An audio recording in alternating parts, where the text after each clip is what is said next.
Hello there, ladies and gentlemen, and welcome to another episode of Cookiecast. Today on Cookiecast, after 260 episodes, I think, this is a Cookiecast first. So this is the first episode of Cookiecast where Cookie isn't on it. Yeah. As you've probably guessed by the title, this is Lianne's show now. So, I'm sure there'll be all sorts of fun stuff involved in this one. And, you should jump over to YouTube if you're not watching us on YouTube. I say us, it's not us, is it? And check Lianne out over there, because, we've got a YouTube channel. So, here we go. This is Cookiecast Presents Up Liante.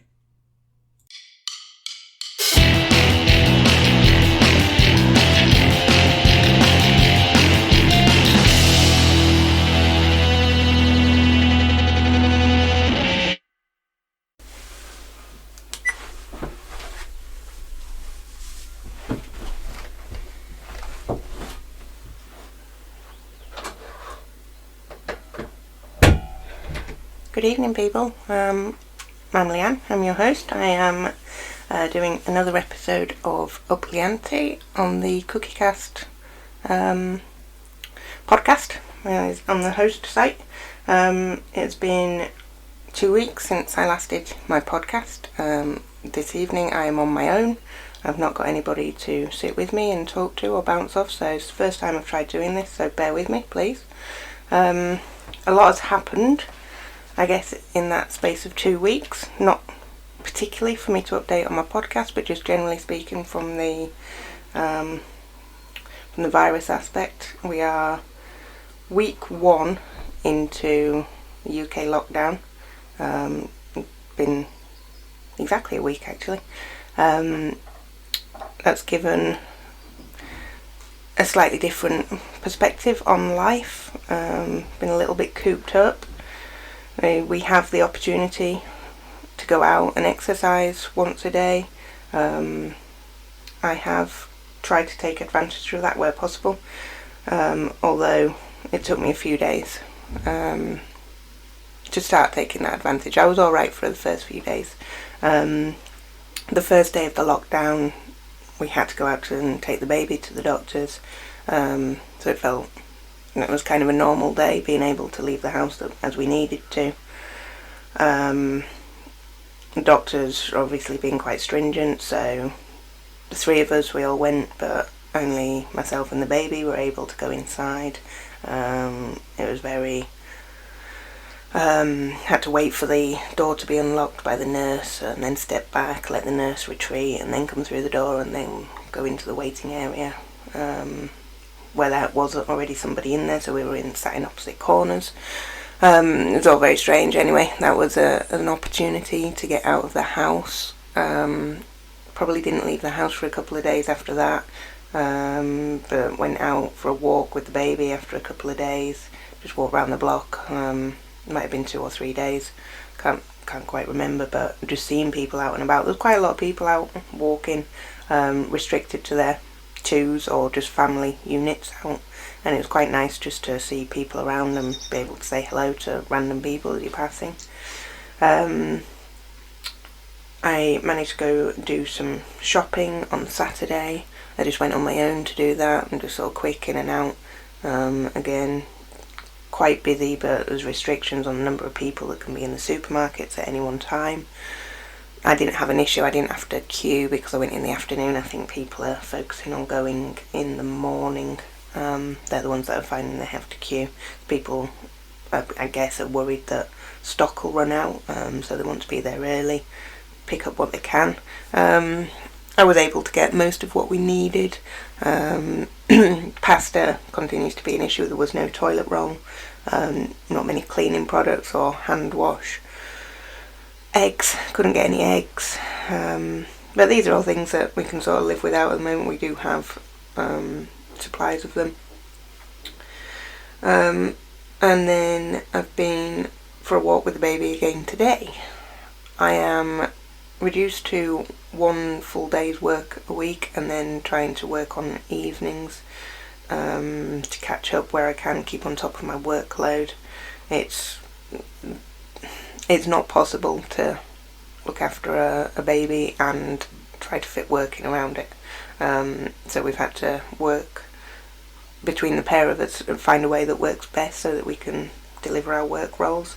So as that stands is one full working day for me, and then evenings as and when I can. Work very understanding on that respect, as you kind of expect. Everyone's in the same position, so that's all fine. So that's the last week. I've also taken the opportunity of my daily exercise allowance to start my running.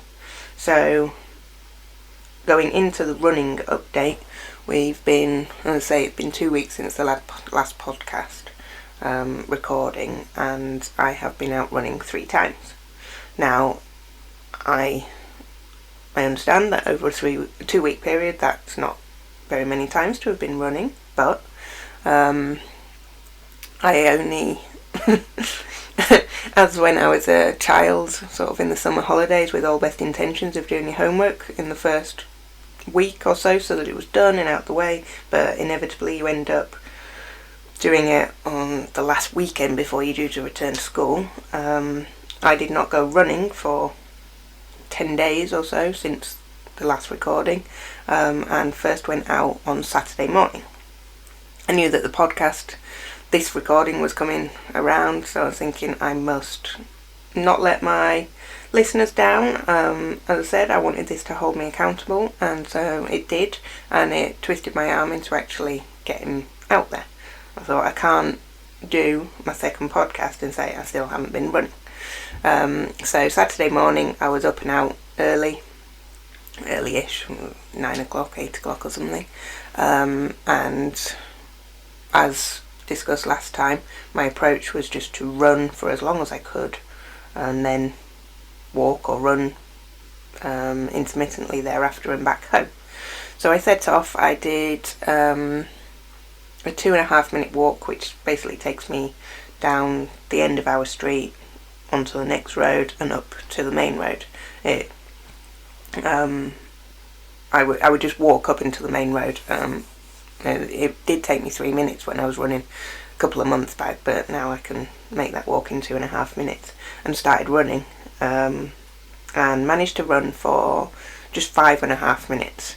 It wasn't cold particularly. In fact, the sun was out. It was quite warm, but it was windy.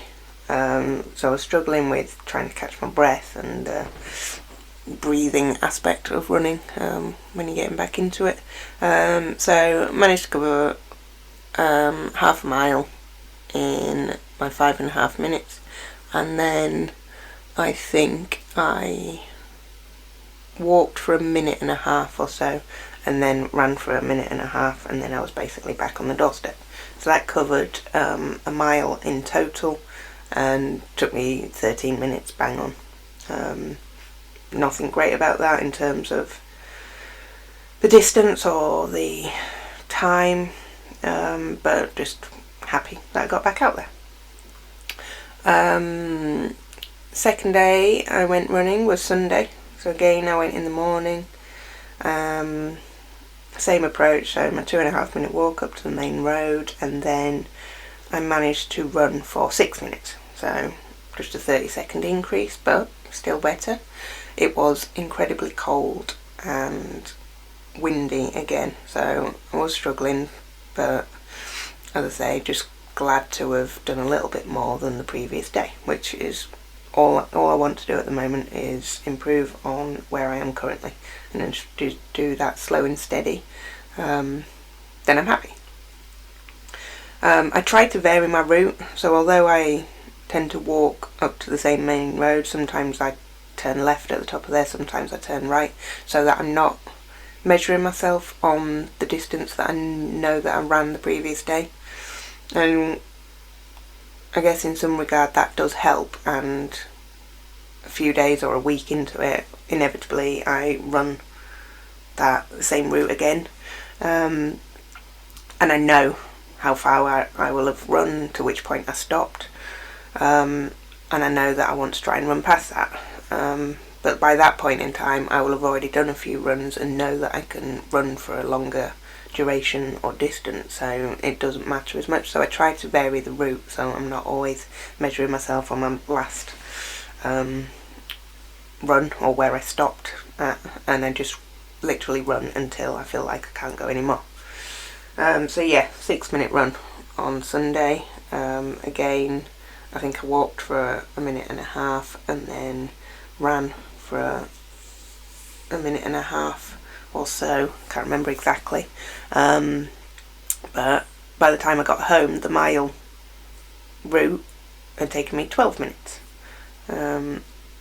which was good. Shaved a minute off, probably less walking at some point, and that little bit more running. And then my third run was yesterday, Monday. I went out yesterday morning. Again, it was cold and it was windy, but I felt like I wasn't running into the wind as much this time. And after I'd finished my initial warm-up walk, the 2.5 minutes, I started running, sorry. I think I'd been running for maybe a minute or two, and something just felt different. Something felt more comfortable, and in my mind I knew that I needed to speed up a little bit. Now this is something that when I first started running, and for a long time thereafter, a few years, I only ever ran with my mum.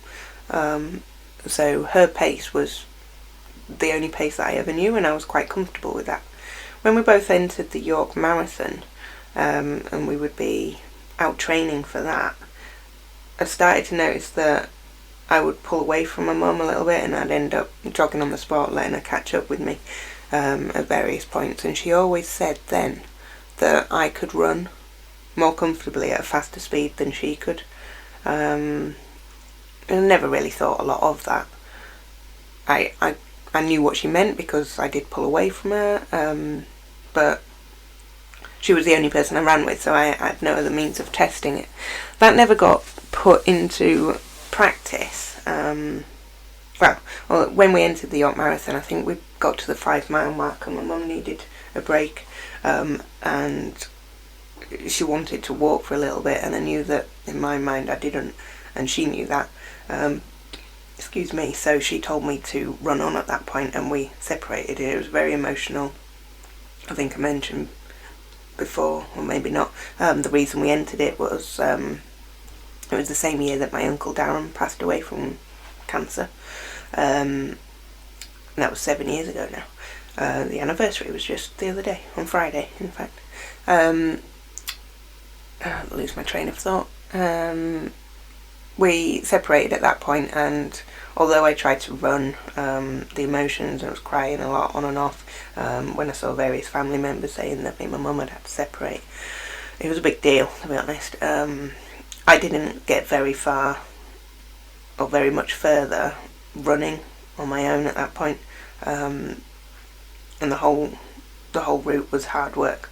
But anyway, my point was that it wasn't until a couple of years later,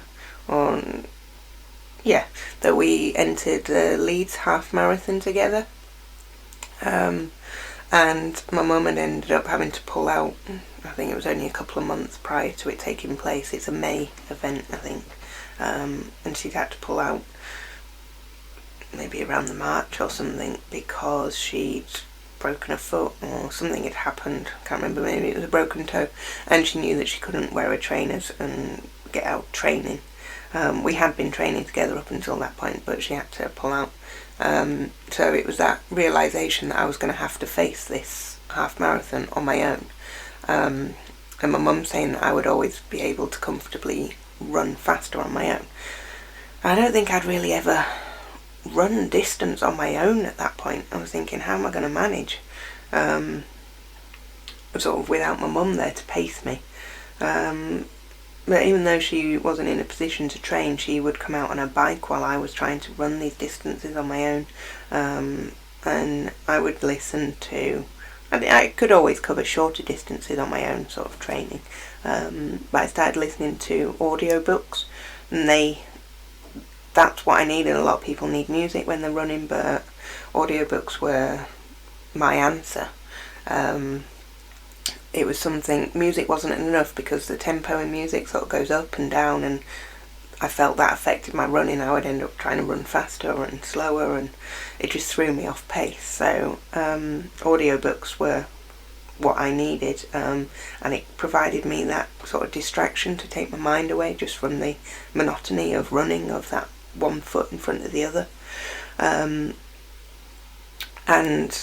I had to go to the Leeds Marathon on my own. My mum still came with me and sat and waited whilst I finished, and then met me at the finish line, which was, again, emotional in itself to know that I finished. But it was whilst doing that training on my own and running in that race itself that I found that I had this other pace that I could do, and it made me feel more comfortable running, and it's a bizarre sort of thing to think, but you runners out there probably know that if you're not comfortable, then the running is difficult.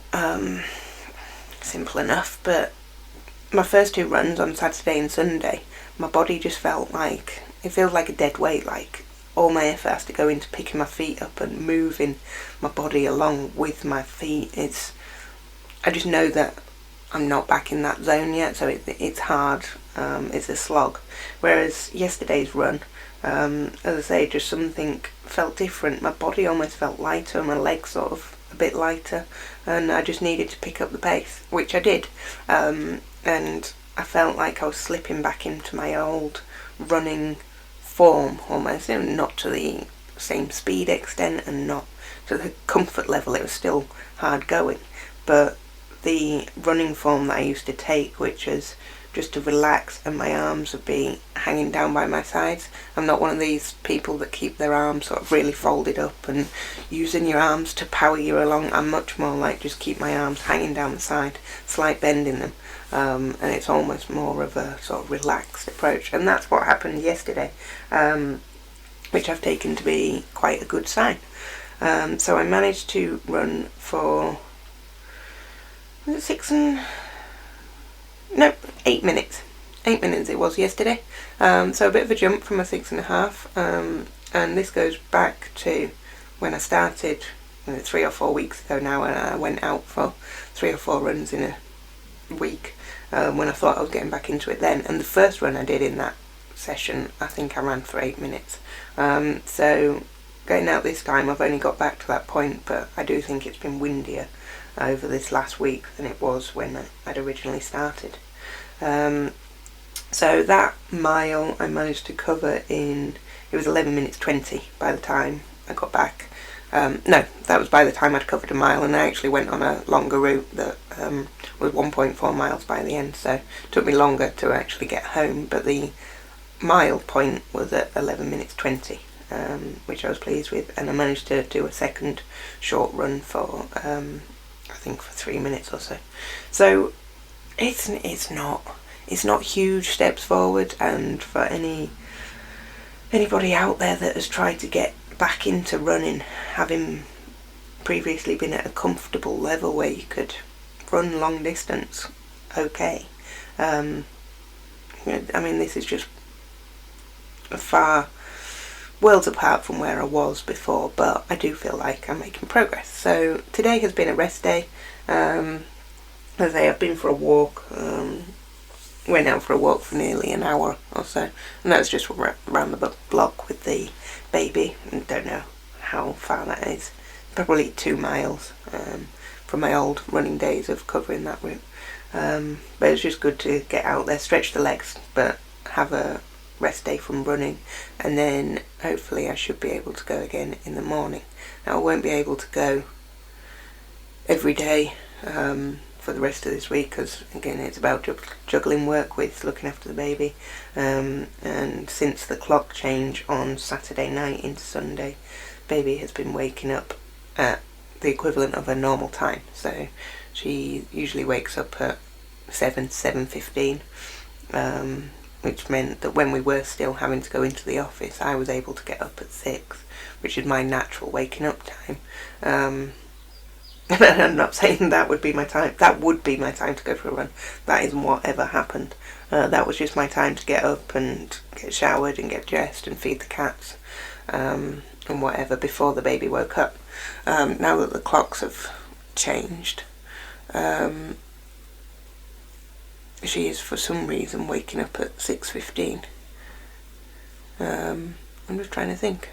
If she's waking up at 6:15, that would actually be 5:15. So it's completely thrown her out. I don't know why she's waking up so early. But it means that I don't have that. I don't wake up much before that to be able to get up and do anything. So I don't have an opportunity to go on a morning before the day starts, and I haven't had much inclination to go on an evening when I do have the free time, although the evenings are much lighter now. I think it's still light out there now, so I would be able to go on an evening if I can just pull myself together to actually make that happen. I was always a morning runner, much prefer to just get out, get it done, and then it's done and you just get on with your day. I have a big thing around eating. I always end up eating and then thinking, I should have gone for a run. So I just prefer to know that I can get up and go. Haven't eaten, haven't got that to factor in, and I can just get on with the rest of the day knowing it's done. Anyway, so that is the running update. I guess with the virus, we don't know whether the York 10 mile will actually go ahead in October. But given that I'm a long way off being able to run 10 miles anyway, that doesn't affect me and what I'm doing right now and just getting back out there. At some point I will be able to run that mile that I've been measuring over this week, or measuring time wise. I'll be able to run that non-stop, and that'll be quite a big step forward. So I guess what I've managed to cover this week without stopping is 0.8 of a mile. Is that about right? If I did 8, I did my 2.5 minutes walk and my 8 minutes running, 10.5 minutes and then a little bit of walking. So maybe I've done about 0.7 to 3/4 of a mile without stopping, which, actually thinking about that, I'm quite pleased with that. So if I can get that to the mile, and I think once I get it to the mile, I should be able to increase those jumps a little bit more. So I'll be able to get it to 1.5 miles after that, and then 2 miles. But we're probably looking a few weeks ahead there. I'll see how I get on. Right, my list next. Next update is on games. So as with my running, I didn't play any games for nearly 10 days. I was seeing putting Luigi's Mansion on as a bit of a chore. I eventually did it, I think it was Friday evening. And I played for quite a while and I got back into it. I'm terrible when I haven't been playing a game. I forget all the buttons and it takes me a little while to re-establish what I need to press to do what. And when you're halfway through a game, obviously it doesn't remind you at any point of where you left it or what your latest mission or what you're doing is. So I opened up Luigi's Mansion and I just come out of a room in a corridor, and the corridor went in 2 directions and I wasn't sure if I'd come from that way or which way to go. So I spent a while sort of figuring out where I was and what I'd done. Managed to kill a boss that I think I'd attempted. It wasn't even a boss actually, it was a mid-level ghost that I'd switched it off at last time. So managed to go back in, work out where I was and get this mid-level boss killed, and then go on to finish that level. Now Luigi's Mansion, for anyone that doesn't know, obviously you're in it's a hotel actually rather than a mansion, and you are fighting ghosts that have stolen all your friends, I think. and these ghosts that you're fighting have stolen all the lift shaft buttons. So when you go in the lift, you can't go up to the other floors that you haven't got the buttons for, and each time you fight a boss, essentially you get another floor button back, and then you can go to that floor and clear it of ghosts and fight another boss. My problem with Luigi's Mansion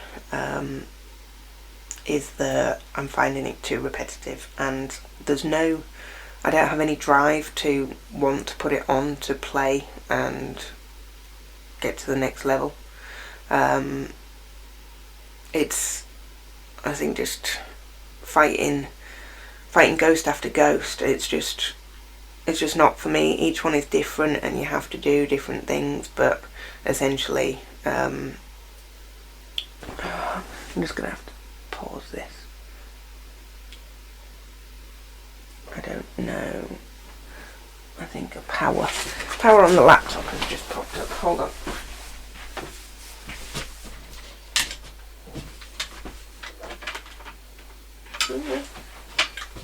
It looks like it is plugged in.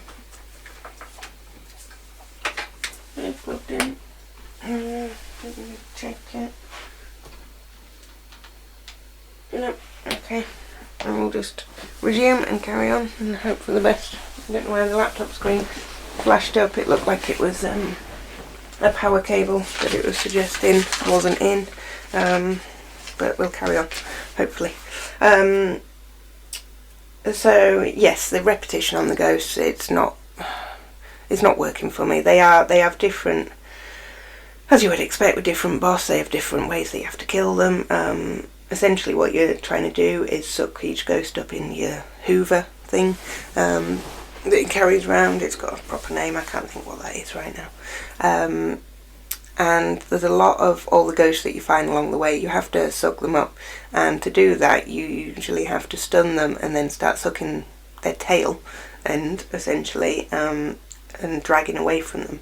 And then after so long you're able to press a button that throws them, and you sort of like beating them onto the floor on opposite sides. Then they'll break free from that, and then you have to stun them again and start sucking them up, and it just gets... it's just a little bit draining. So as I say, I've got no drive to keep playing. And then once you'll get a button back for the lift, and then you have to go to that floor to check it out. But usually you've got this little Dr. Gad mate. He's based down in the basement, so usually in between each level you have to go back to the basement to see him for some reason. He'll give you some kind of upgrade to your equipment, or just tell you something, piece of information.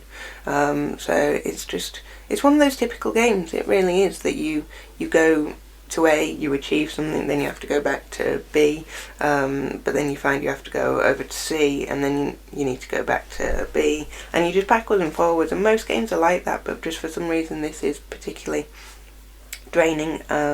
So I'm not enjoying it, it's the bottom line. And something that I noticed when I was playing it the other evening, I found that the controls were maybe inverted. I seem to always twist one way expecting your little Hoover sucker to go on the other way on the screen, and it doesn't. So I will go back to it, and I need to see if I can invert the controls, because it'll maybe make it easier and I'm not just sort of flailing around on screen waving things in the wrong direction.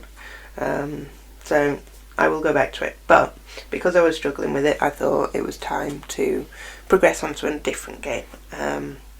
Ultimately I wanted to put Animal Crossing on, given that was the game I was waiting for, I think, when I last did the podcast.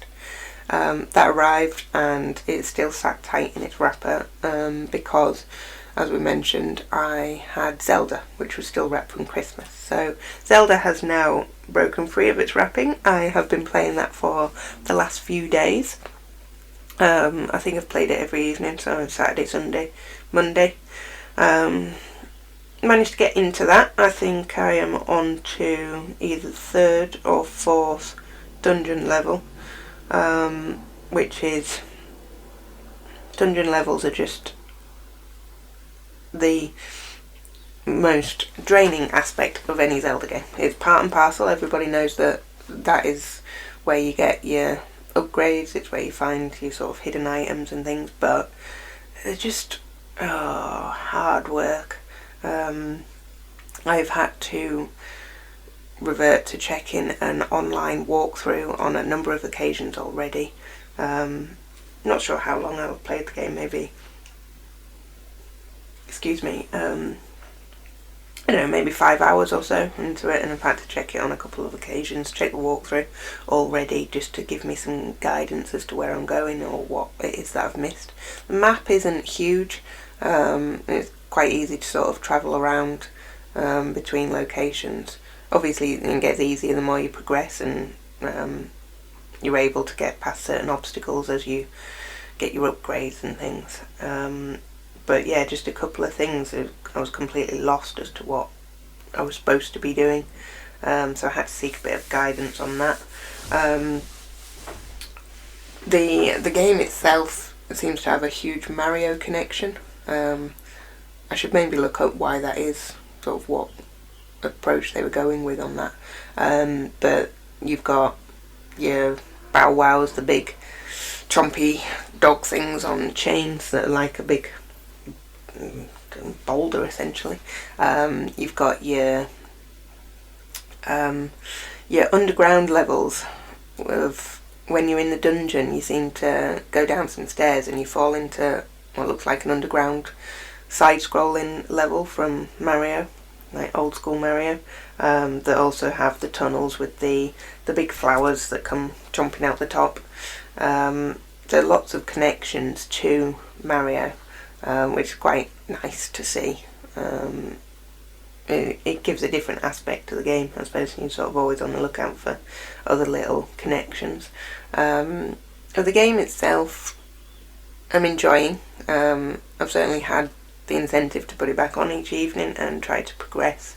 I switched it off last night whilst in a dungeon with a boss that I couldn't beat. I've just managed to get like running at speed upgrade from that dungeon, and then the boss I was trying to beat, I kept running at it thinking that that's what I needed to do, and I ended up sort of bouncing all over the place. I think it's a slime boss.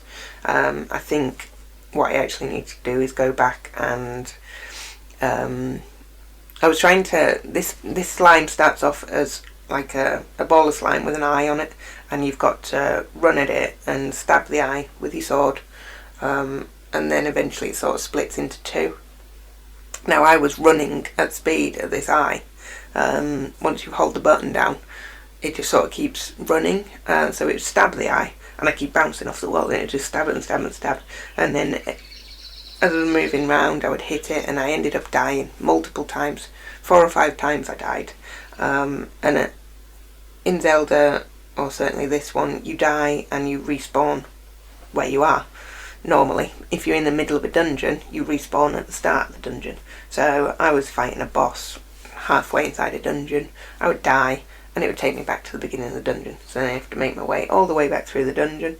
Now there are, in each dungeon I've noticed that you do unlock a portal so far through. There's a portal at the entrance, and then the portal somewhere in the middle of the level. So when you die, you can go into the portal as you re-enter the dungeon, and then you end up somewhere in the middle. But where I was fighting this boss, it was still a distance to travel from this portal within the dungeon. So after 4 or 5 times of redoing that and travelling through the dungeon again, I gave up. So I switched it off not in anger as such, but something that I hate doing. I don't think you should ever switch your game off at a boss that you haven't managed to get past, unless you've tried everything you're not sure. It just means that the next time you go to put it on, you suddenly remember it's like, oh no, I've got that boss to beat, or that I couldn't get past, and I feel like it puts you off. But I will put it back on and see if I can beat this slime boss. That was something that I had to look up in the walkthrough. It was like, what am I doing wrong? And that's when it said, don't use the running, just use your sword on the eye normally. It starts to separate, and then I think use your running speed to run through the middle of the slime to separate it. In fact, I did do that I did get that far. I did that, and then they start bouncing up, and all you can see is the shadow of where it's going to land. So you've got to try and dodge it so that it doesn't land on you. That's what happened, and I died at that point. And I thought, I'll leave it there for the evening, which I did. So yeah, I have to put it back on and try to defeat that guy. The other thing, actually, I'll just mention about the gameplay. It's got these aspects to it. You pick up different tools and things, so you might have bombs. I've got a shovel, I've got some potion some witch made me, and I've got a feather which enables jumping. Now these things, I'm sure more will come through the games, but these items you have to assign to either your X or Y button. And those are the only two buttons that you can assign these items to, so you can only have two in action at any one point. Now the jump aspect with the feather, I've got that assigned to a button permanently. I think you need jump all the time, and I think that's a standard control in a game usually, so I'm kind of disappointed that you have to use one of these buttons to assign it to. I think it should be one of the standard other buttons, but it's not, so I've got it permanently assigned to one of my buttons, which only leaves me one other button to assign these other items to. So if I need a shovel, I have to reassign the button to the shovel, or if I then need bombs, I have to reassign it to the bombs, etc. There's a little bit of frustration element of having to do that, and I guess remembering that you have other items in your inventory that might be applicable in certain situations.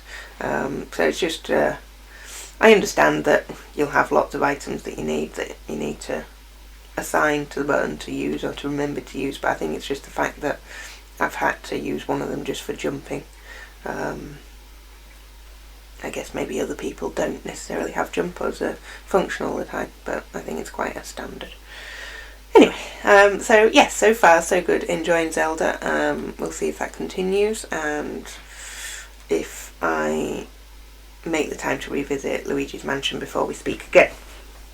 Okay, anything else? That's it on games. So I haven't played Animal Crossing. I will just sit tight on that. I do keep seeing lots of different little stories on Facebook and things. So like you can grow a money tree, and there's something about tarantula farming. And it seemed to have a room, loads of tarantulas. So I keep seeing these things pop up, but I don't know how it relates to gameplay at the moment. I guess I will find out once I put it on, which might not be for a while yet, and see how far I get with Zelda. I just fear that if I put it on now it would be all consuming and then I wouldn't go back to Zelda. So play things in the order that I received them or ordered them, and we'll play Animal Crossing in the near future. So listen out. Oh, actually, just one other thing I want to mention on Zelda. Let me just have a drink.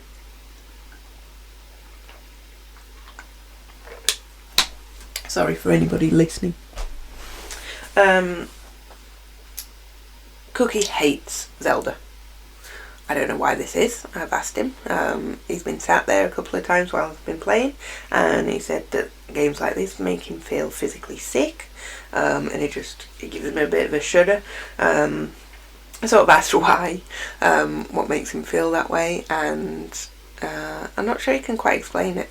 He was saying the idea of having to, if somebody said that he had to play this game, then for the rest of his life it would be awful. I understand these aren't his sorts of games, and nobody's asking him to play it. But I'll just throw it out there, sort of on the podcast, if he chooses to comment on his own podcast next week. We'll see if he's actually listening to mine, and chooses to respond on that note.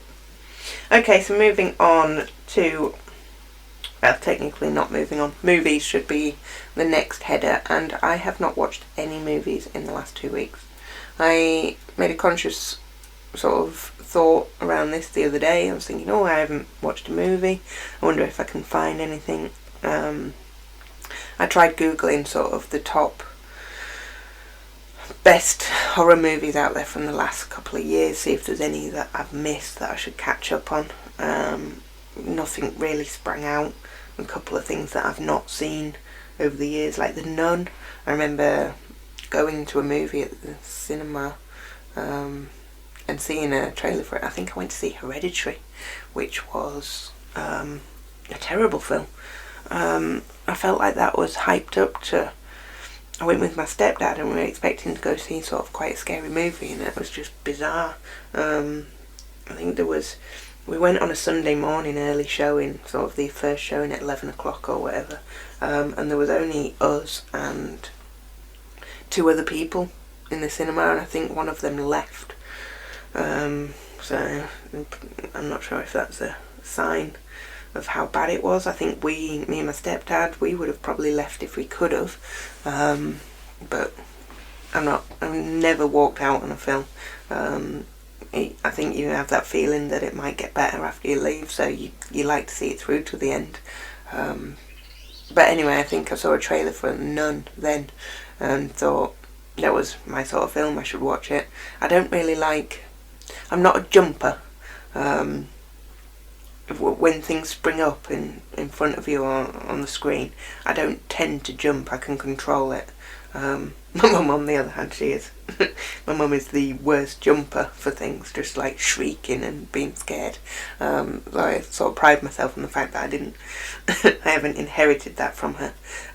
But it's the tension. I don't like the tension or the build-up, so when you think something's going to jump out on you, I don't like that. And from seeing the trailer for The Nun, I think that's definitely a film that would be a little bit jumping along those lines. So I looked on what films were available on Netflix, any that I might want to catch up on. There were a couple which I will look to sort of check that they're on the UK site over the next 2 weeks, so that I have watched something. So that's a commitment that I will have watched a movie in the next 2 weeks, horror or otherwise, I guess. I won't restrict myself. So no update there, I'm afraid. TV updates. I've watched a few bits of TV. And when I say TV, it's not actual TV. It's usually something on Netflix or BBC Catch Up. I don't watch terrestrial live TV.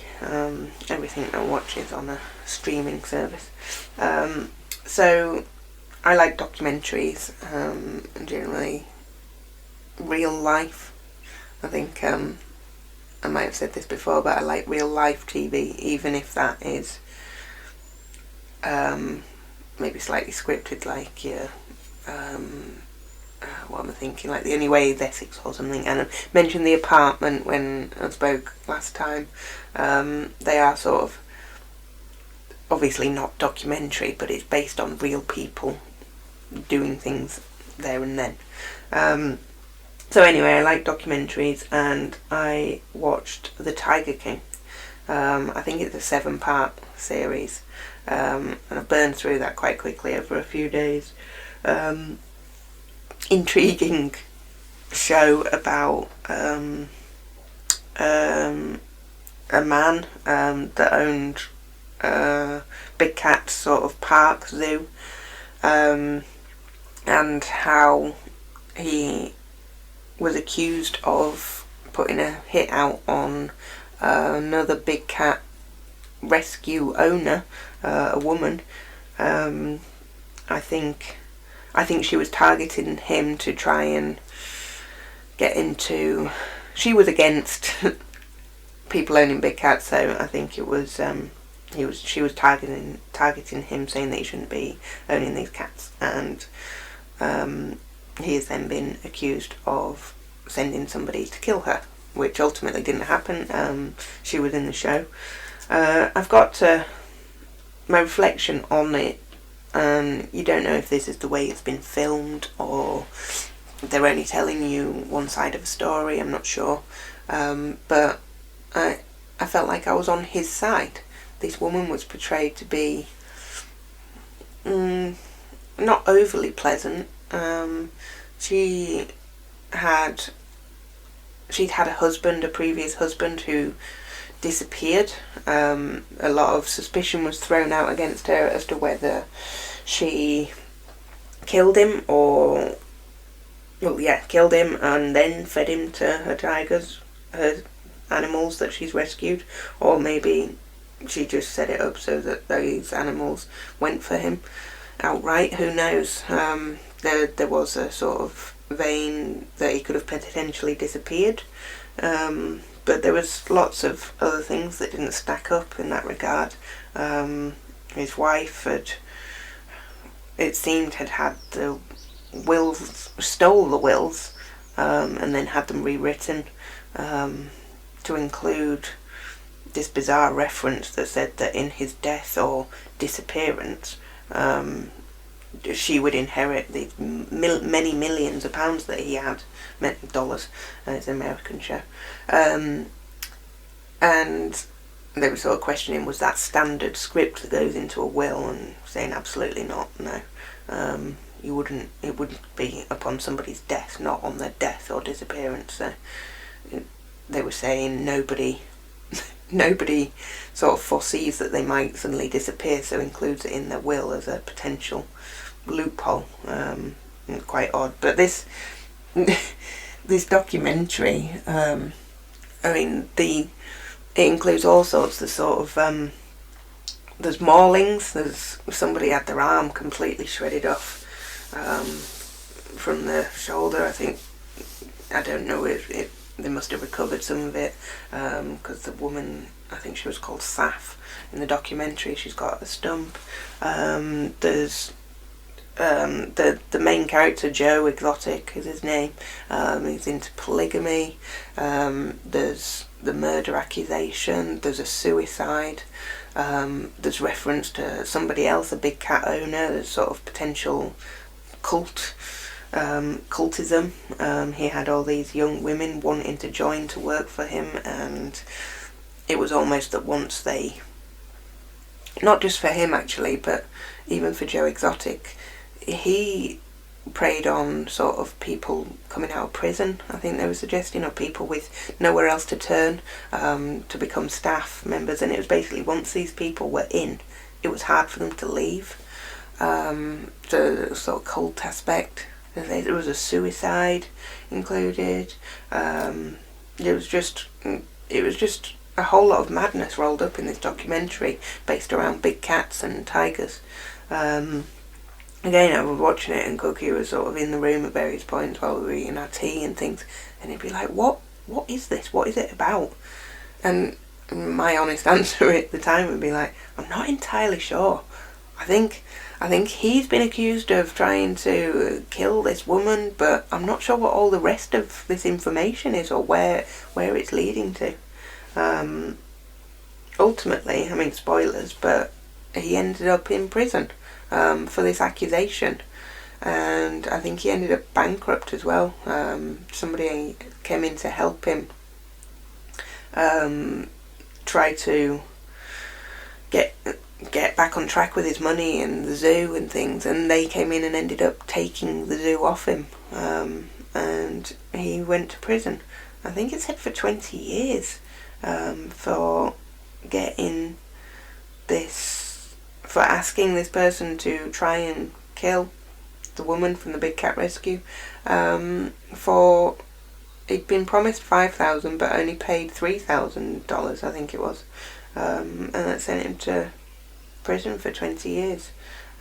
He had been recording these sort of weekly updates, and there was a lot of suggestion that he believed that she had killed her husband, and a lot of reference to that. So I think they were able to use that as evidence against him, portraying that he had this vendetta against her, and all this information about the way she travelled home, or there was this cycle track near her house, so that was the best place to try and kill her, with it being remote. But it was all a bit sketchy. I think an appeal has been launched by Joe Exotic now, I think I've seen, and I also think the documentary is given a new sort of lease of life for the police in Florida, I think she was based, to look into whether there was more suspicion surrounding the death of her husband. So who knows where that might go. But I think that is it. What else? It on that front. The other thing I've watched, I've not quite finished. Cookie's a huge fan, so he was quite hopeful that I would want to watch as well. And I am a fan of Tom Segura, the stand-up comedian. We were supposed to go and see him towards the back end of last year. I think it was around November. But at that point in time, it just wasn't... I didn't feel comfortable leaving the baby to travel. And it was leaving her for an evening. I just wasn't comfortable. I didn't want to leave her. There was lots of things to consider, sort of where she would sleep and milk and those sorts of things, and whether she would settle. I think she was going through a bad phase as it was, and it was also on fireworks night. So I'm thinking, were they going to keep her awake? Lots of excuses, I think, as to why I felt like I couldn't leave her. It's a hard thing to do, I think, for the first time. We were supposed to go, but Cookie went with our friend Mike, who Tom Segura reminds me of. They just have, visually, they look very similar. So when I sit and watch Tom Segura, all I can think is that he looks like Mike, and it makes me laugh that little bit more because I imagine it's Mike telling those jokes. Tom is... He's not my favourite, and he's somebody that I can comfortably watch, and he's there in the background and I'll have a chuckle along to, but it doesn't make me really laugh out loud. A lot of Tom's delivery is in his facial expressions, and I think that's what makes me laugh more. It's sort of looking at the face he pulls whilst he delivers a sort of, it's not even a punchline, but whilst he's rounding up his joke. I think I've got about 8 minutes of the special left to watch. It's on Netflix, sorry, it's his most recent special, Ball Hog, and he is very entertaining. He's good to watch, so although it doesn't make me laugh out loud, it's an enjoyable watch, and can thoroughly recommend it. None of the jokes stay with me, and that to me is a sign that I've not found it really funny. Cookie and I had a conversation on this earlier, and we were saying he's always joked that I have no sense of humour. I do have a sense of humour, but what we've found over recent times is that it's a bit of a dark sense of humour, I think, because the stand-up comedian that I found most funny of recent times is Anthony Jeselnik, and his humour is incredibly dark. His delivery is it's not in punchlines as such. He has these pauses in the middle of his one-liner sort of sentences or little stories that make you think that it's going one way, and then suddenly it kind of goes off at a complete tangent, and some of it's quite there's no avoiding it. It's all dark. And that stuff properly makes me laugh. If you've got time on your hands and you're not into your sort of tiger documentaries, then check out some of the stand-up on there. Obviously, I just said Tom's latest special is on there, but Anthony Jeselnik has got 2 specials on Netflix, so check them out. Let me know what you think. Leave it in your comments. You'd see whether you agree with my level of humour. You've got to take it that it's not real, that it is just a joke, and it's a bad taste joke, but I guess that's what makes me laugh. So yeah, let me know what makes you tick, whether it's Anthony or Tom Segura. The one other thing that I've started watching, which is more of I like to have a variety of shows on the go, so this is my what do you call it, sort of fantasy drama sort of type show. Oh, that reminds me, I'll come back to that in a minute.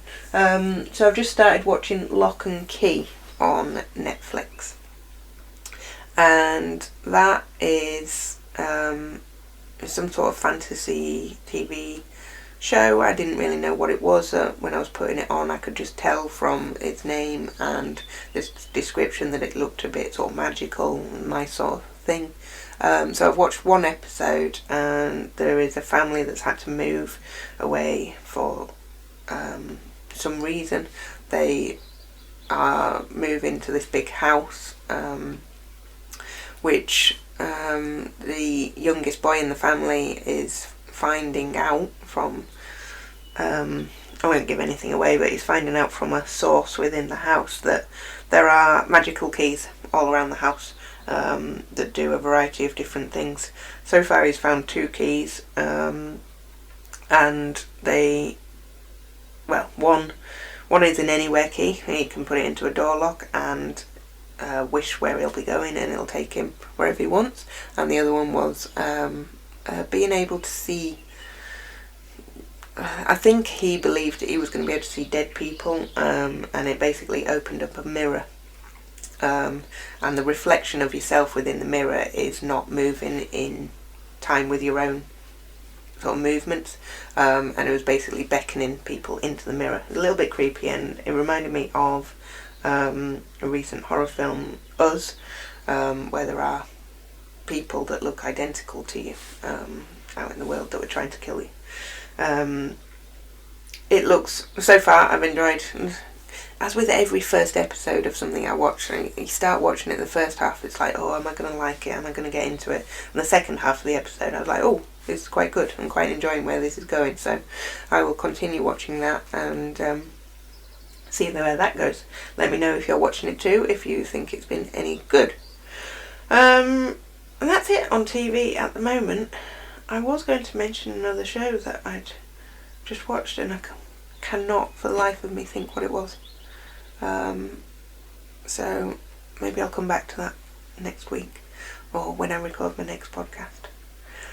So that's it really. That's it from me for the evening. We had a new fun item arrive yesterday, a crafty type item, which we haven't had much opportunity to look at just yet, so I'll just mention it. I think Cookie may have done the same on his own podcast, and we can revisit that next week once we've had opportunity to try using. It should fill the time whilst we're stuck at home, although we're limited to our evenings, as it's got a heated element in it, this tool, so it's not something to be used around the baby, so we'll try and progress with that and update on it on the next podcast. Cookie will obviously get to his first because his is weekly. So on that note, thank you for bearing with me. I'm sorry if I've been a little bit rambly. It's odd speaking just to a camera. There's nobody here. I'm not used to just talking freely about stuff that's in my head. Obviously I've got a short list of things that I needed to mention, but it's just being able to talk about those things. I didn't know how well this would go. So thank you for watching or listening wherever you are. All feedback welcome. I'm happy to take pointers on what I should and shouldn't be doing based on you watching or listening. So on that note, I will speak to you all again soon. Have a good week. Try to get out and get your fresh air and your exercise if you're in the UK or anywhere else for that matter on lockdown. Follow the guidelines. Hopefully we'll beat this virus soon and be allowed back out. Until the next time, stay safe, look after each other. Bye bye.